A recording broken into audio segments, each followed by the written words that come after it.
The year 1848 was a turbulent time in Europe. There were revolutions sweeping across the continent, with people demanding an end to absolute monarchy and the beginning of democratic reform. Many of the key issues that are discussed in philosophy today have their origins in this period. Problems such as relativism, subjectivism, and nihilism emerged from the breakdown of traditional values, customs, and institutions that took place at this time. The results included the loss of meaning and the feeling of alienation that are so widespread in society today.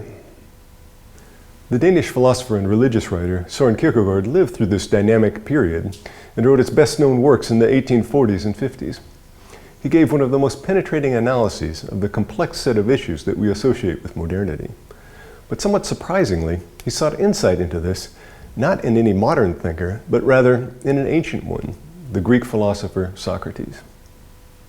In connection with his polemical attack on the Danish church in 1855, Kierkegaard wrote, "The only analogy I have before me is Socrates. My task is a Socratic task."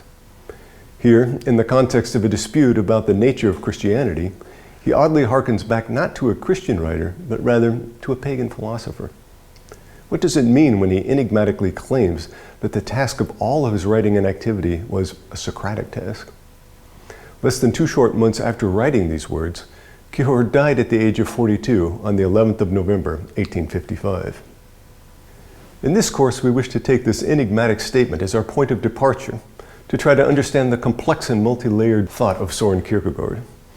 Why did Kierkegaard think that Socrates had an important message for us in modern times? And why did he wish to imitate Socrates in his own life?